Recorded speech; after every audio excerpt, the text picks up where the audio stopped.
Not that I'm comparing Trump to COVID as a plague, but you just take it for what it's worth, I guess. So, Senate President Karen Spilka, thank you so much for taking the time to sit down with us as we approach the midpoint of the legislative session. My pleasure. Thank you for joining me and helping to share all that the Senate is working on. The Senate is actually just moving a bill that would overhaul the Cannabis Control Commission and some of the regulation around marijuana in Massachusetts. What's prompting you to act on that? Well, like any other major bill that we do, and particularly in a new industry, the cannabis industry is new. We believe that it's time to take a look. It's a fluid industry. It's in a state of flux and changing, and we believe it's time to take a look at the laws surrounding it or statutes to in order to strengthen it. We want the industry to thrive here in Massachusetts, but we want it to do well and be a benefit to our residents. So we're just taking a look at it. Like we've done in the past, sometimes at other industries or other bills, we revisit them and tweak them or to improve them, basically. So like the bill that the House passed on this, it would shrink the size of the commission from, I think, 5 members down to 3. Your Senate bill would have those members appointed by the governor and the attorney general. Are you looking deliberately to take the treasurer out of this process, who has appointments to the commission now? Absolutely not. We are looking to solidify appointment power and accountability in that way, so it's not as spread out among different constitutional officers, but also even it out. And you look at many other state agencies across the country, and some of ours actually, that have several appointments. It's often 1 or 2 that end up making the appointments. So is it something that the kind of ongoing clash between the treasurer and Chair Shannon O'Brien has played into, or? No, actually not. And it's just something like some other areas. We ended up making some changes. We hope this will increase the efficiency and accountability of the Cannabis Control Commission. So that's on the Senate's plate as we head into our holiday recess here. I know the House is gearing up to tackle some legislation that would walk back some of the commitment Massachusetts has made to reduce carbon emissions by 2030 in favor of energy affordability. What do you think about the 2030 emissions reductions targets? Well, I have to say I am very proud of the fact that I am one of 2 of the original sponsors of the Global Warming Solutions Act, along with Pam Reeser, Senator Pam Reeser. I was the second one on the signatory sponsorship page, and it's something that we have used as goals in our state to achieve a climate situation where we are cutting back. And I think that most residents of our Commonwealth want us to continue that endeavor. I believe that you need some sort of goals, but I believe that the Senate has also led for many, many years in being both focusing on affordability and the climate. And I believe that we can continue to do that and create a piece of legislation. The governor filed her bill on that. We will take a look at that. I'm hoping that we get it out of committee soon so that we can look at that. We will certainly look at the House version of what, we haven't even seen it yet, so I can't comment on what it does or what it does not do. And I believe that we will do something and continue to focus combining affordability and our climate. So clean energy is obviously one of the areas where there have been shifting policies out of Washington, D.C. under the Trump administration. Lots of different swirling like changes everything here. else. Yes. So you and the Senate, in I believe April, launched an initiative called Response 2025 to kind of focus the Senate's efforts to respond to the Trump administration. Where does that effort stand today? We are continually producing bills and looking at areas. We created that in, yes, March or maybe the beginning of April, Response 2025 initiative.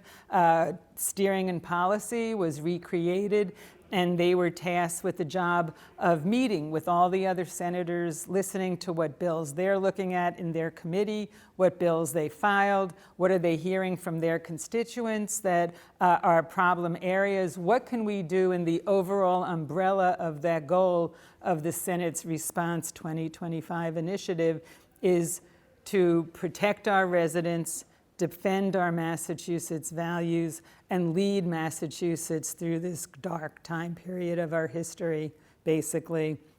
And I believe we've done that. Immediately out of the gate, we passed a bill to strengthen protections for women's health care and for gender-affirming care. We have done many bills. We've done a humongous, very large data privacy bill. We believe in the Senate that your personal information is just that, it's personal. You should have the controls over who gets it and who can sell it, not the social media and not some of the big tech companies. It protects children's information in particular, so they can't be targeted. We ended up putting some money towards an immigrant legal defense fund. We passed as part of a bill a piece that said people cannot impersonate law enforcement officials, because we're hearing that people are mimicking, just wearing masks and doing things that are not what we want them to be doing. We have done a major cell phone ban in schools. I think you may have heard me say, my son is a teacher, high school teacher in New York City. They just implemented a cell phone ban from bell to bell. He said, it has been such a game changer. The students love it. They are focused now more on school and learning and their peers. The teachers love it. They're not in the classroom yelling, put your phones away all the time. Parents love it. They're happy, their kids are happier in school, and clearly the school administration, we need to implement that in Massachusetts. It would allow school districts to have some discretion as to how to implement it, so they would do it in their own way, what works for them, their community, but we need to implement that. Our children's mental health is just too important. And I know you mentioned a little bit ago just the issue of immigration enforcement and the masks that ICE officers are often wearing. I know California has taken some action to at least symbolically restrict that if they can't make a say directly over a federal agency. Do you think that's something Massachusetts should do as well? You know, we've looked at that, and that's just it. It's just symbolically. There's already lawsuits in California against it. Unfortunately, and I honestly wish this wasn't the case, but under our Constitution, our US Constitution, the federal government has full control over immigration. We cannot mandate things for immigration so that if we pass a bill and it says they can't wear masks and they wear masks, people will expect that we will enforce that. And they will say, well, why are you letting them continue to wear masks? And we would lose that case in court. So it's putting expectations that are just not able to happen as well. And some of the ICE agents have said publicly, and the courts have repeated this, that when they go on cases, they are being filmed, they are being, that is putting online, and that they are afraid that some other gangs or for the ICE agents' own public safety, they may need to wear masks in certain situations. Right. So we can't enforce it. So I'd rather focus on things that we can enforce, or at least try to enforce. And that's why we did have a piece recently that we passed in the Senate saying that law enforcement must wear identification. Because I'm concerned too over people, just saying that they're law enforcement and taking people away. Because our law enforcement, our ICE agents, should have warrants and show if they are arresting people, saying they're charging them on a criminal offense, and they cart them off. It looks like they're kidnapping them. I'm concerned of other people mimicking that as well. So at least we're trying to control what we can in our state, and we are continuing looking at those issues. I think one of the other issues that's caught a lot of public attention is federal funding. There was the question of SNAP benefits during the shutdown. There were some advocates rallying outside with umbrellas calling for Massachusetts to tap into its rainy day fund, the state's savings account really, to make up for that loss. I know you're a former chair of Senate Ways and Means, you're a former budget chief, you're the Senate President. What do you think would be necessary? What would the situation require for Massachusetts to tap those reserves? I'm also a former social worker. I counseled kids and families and worked with really vulnerable children over the years. So I care about the residents, and I've heard from people. The SNAP benefits, though, are $220 million per month. So if that went on for several months, we would rack up a lot of money that we would never get reimbursed. It's a federal benefit, it's a federal obligation. The federal government, not only is it their obligation, they had the funds sitting in a reserve. It was a conscious choice by President Trump and the Republicans in Congress to not fund that program, not put the money to let people in our country starve. And that is unconscionable. They let the money sit there to, prove whatever point they thought they were proving, saving the money for their billionaire friends, for their tax breaks. I don't know, but it's their obligation, and they should be responsible and do it, because in addition to SNAP, they've cut the funds for Head Start, home heating oil, for WIC. They've cut in a lot of education grants. We are mounting up hundreds and hundreds of millions of dollars that potentially could be cut or have been cut. And it's a federal government responsibility. The state just cannot jump in and cover all of that. It would mount up to billions of dollars pretty quickly. Generally, in the past, as being prior chair of Ways and Means, we don't tap into our rainy day fund unless our state funds don't meet the amount that we're banking on. We call it a benchmark. So every month we have a benchmark saying the state will accept X number of millions of dollars or whatever in revenue. Tax revenue and other. Exactly. Sales tax, income tax, all of the taxes that come in. And if you remember back in 2015, 2016, when I was chair of Ways and Means, we had to cut $1 billion from our budget each one of those years. It was really tough. You can't cut $1 billion without some pain, and it was very painful. But we did not tap into our rainy day fund because we had met our benchmarks at that point in time. So we need to save the money for the time period when we are hitting a recession or our revenues don't come in as expected. And unfortunately, that could happen the way Trump is treating our economy and the tariffs and the flip-flopping over everything. Right now, our revenue is coming in just right at benchmark. So I believe that we will closely monitor this, but I think we all need to work really hard and advocate really hard and fight with the federal government and our congressional leaders to fund their federal responsibilities. Cities and towns have been really raising the alarm lately about a lot of stressors on municipal budgets. We've heard even Boston Mayor Michelle Wu talking about a need for a new system instead of Proposition 2.5, the property tax cap law. Do you think that's something the legislature should revisit, or do you think it's working? Well, I think that there are options out there. I haven't heard directly from anybody about, lifting 2.5 at this point. I think the governor did file a municipal relief act that includes many options that I'm hoping we can, in the Senate, can get the bill to consider that soon.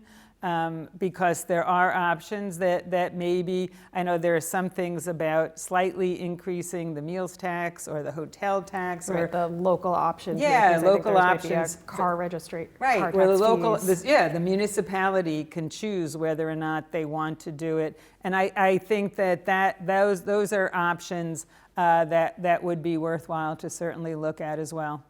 So we're, I think, as I said, about approaching the midpoint of the legislative session, the 2-year term. And we heard a lot at the beginning of the year, and there were some reforms made by the House and the Senate to increase transparency and make things move a little faster, maybe prevent some of those end of session log jams we've seen in the past. How do you think that's going, so far in the session? I honestly think it's working. Senate for years had been fighting to get all of our voting online, getting our public testimony online, and other things online. That during that rules reform debate, that was all included finally in the rules reform. So all of that is transparent. I mean, people should know how their legislators vote on certain bills, and that is all now online. We're able to control our Senate bills faster and have more control over them, and that is how we have gotten things like the data privacy bill out faster. The chair scheduled it for a hearing, pulled it out, sent it to the Senate, and we spent time on it. That's a very complicated, complex bill, but we put the time in and we were able to get that done as well faster. Some of the bills that we're taking up last week, some of the changes to the National Guard to improve the chain of command. I mean, some of these things we've been able to get them out, set them up for a hearing, get them pulled out, get them to the Senate, and then we can schedule them to be heard, debated, discussed, debated, and passed on the floor of the Senate. It does take both branches to pass a bill into law, and we are still at the point in the session. There's been fewer bills signed into law at this point in the term than in the previous several sessions. Do you think we're still going to see kind of the complex things hammered out in the middle of the night over the summer? I don't know, but I know that we have sent a lot of bills over to the House, probably more than also in several of the last few sessions. I know the House is working on bills. This is the way the legislature works. The first year there are hearings. It takes a while to have the hearings. You want people to come to the hearings, to solicit testimony, to listen to people that are impacted and affected by the subject of the bill. Some of them are complex, and I have to say, what immediately comes to mind are the data privacy bills, the cell phone bills, and there are many other ones that we have done. Even the book banning bill that we debated today, to have a strong procedure to prevent political book bannings in our school districts as well as our public municipal libraries. That was very complicated, and a lot of people wanted input on it. It takes a while to meet with people, work out a bill that is fair and reasonable and will be practical and feasible, that will actually work to help people. That is our democratic legislative process, and it's a wonderful process because it's very inclusive, and that's how we run the Senate, to be as inclusive as possible, to listen to as many people that want to be heard. We don't shut off discussion until people have been heard, if they want that. And our doors are always open. So it is a process. We've been working hard. We've gotten a lot of bills done. We're running a parallel track. It sort of reminds me of when we were in the throes of COVID and we had our regular policy bills that we wanted to do, but we also had this other heavy, foggy layer of COVID hanging over us and what was best to do, which was all new. It's a similar situation in a way, not that I'm comparing Trump to COVID as a plague, but you just take it for what it's worth, I guess. But The uncertainty. yeah, and every day he changes. I mean, you're working, and that's his strategy. That is how he works. He puts something forward, and so you start working on it, and then within a few days it's changed, or he's flip-flopped, or it's something different, or he's pulled back. And yet, we still need to continue pushing forward. We still need to be fighting for the best of Massachusetts residents and our state, to make sure that our residents are safe, healthy, that our policies are fair, and that we have a state where we protect our residents. A little over a year ago, more than 70% of voters here in Massachusetts agreed to authorize State Auditor Diana DeZoglio to audit the state legislature. And you've been pretty clear since before that was passed into law and since then that you believe that's unconstitutional and that the Senate is regularly audited by an outside firm. Why do you think that resonated so much with voters? Well, she never told people that we were regularly audited by an outside non-political firm. She kept on saying, what are they hiding? Why don't they want to be audited? When we would say, we are audited annually. Go on our Senate clerk website. Our audits are online. You can look at them. Any resident, not only of Massachusetts, but the country or the world, can look at our professional, non-political audits. We get audited on our financial information. Our salaries are on the comptroller, our financials. Any sort of procurements, all of that information is already online. And so we are audited. And on top of that, I truly, in my heart, believe that this is unconstitutional. Our Constitution has a very strong separation of powers provision where the legislature can impose on the judiciary, the executive can impose on the legislature or the judiciary. We have 3 different branches of government. The auditor is part of the executive branch. They have no authority over coming into the legislative business. And we have our own audit, we have our own rules, and that is under our Constitution. There's another transparency measure that's a potential ballot question for next cycle that would extend the public records law to cover the legislature and the governor's office. Do you think the legislature should be subject to the public records law? Well, we certainly will take another look at it with that and talk to the senators and talk to people. I think we will be taking that under consideration. So what else is on your radar for the Senate as we head into 2026? Well, I do believe that we will continue to work on housing. Housing is the issue that I hear wherever I go. Housing and health care, honestly. Housing, it doesn't matter if you're trying to buy a house anywhere in our Commonwealth or rent a house or an apartment anywhere in our Commonwealth.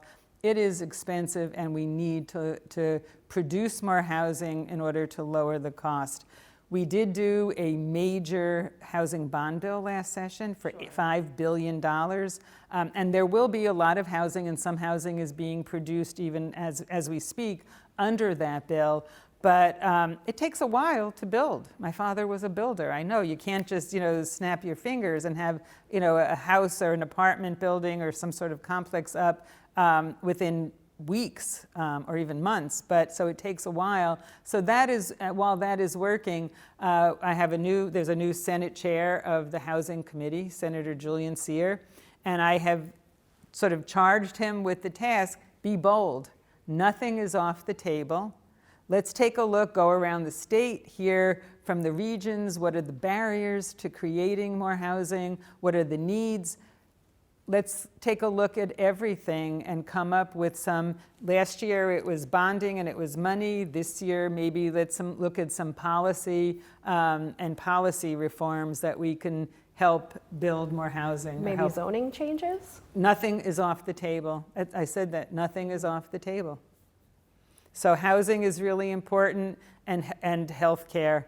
The rising cost of healthcare is squeezing everybody, families, employers, the state, our Medicaid rolls, our healthcare, everything. It's going up way double digits, and we just can't afford it. So our great chair, Senate Chair of Healthcare Finance, we've talked about looking at really doing a deep dive into primary care, getting more primary care out there. I mean, how long does it take for most people to get a doctor's appointment because of the scarcity of primary care? We need to figure out a way to increase access to primary care. And there are other aspects of healthcare that I believe focusing on decreasing cost, making it more affordable, and increasing access. And then there's the Raise the Age bill that you may have heard me speak about. The juvenile justice issue? Yes, yes. These are issues that are very important to me personally. I believe that when we raised it to 18, people thought, or they said that our courts were going to be flooded. If anything, that cut down on the numbers. And it's been very successful with helping our emerging adults. And it's prevented so many emerging adults from having adult criminal records, ending up in adult jail, marring their lives for the rest of their lives, prohibiting them from getting college loans, school loans, mortgages, harder to get into schools. I mean, just everything. It impacts them, jobs. And so I think we need to do as much as we can to work with our emerging adults and not and preventing them from entering the adult criminal system. All right, so a lot to look out for. Yeah. Massachusetts Senate President Karen Spilka, thank you so much for your time and Thank for you. giving us an idea of what's going on. Thank you.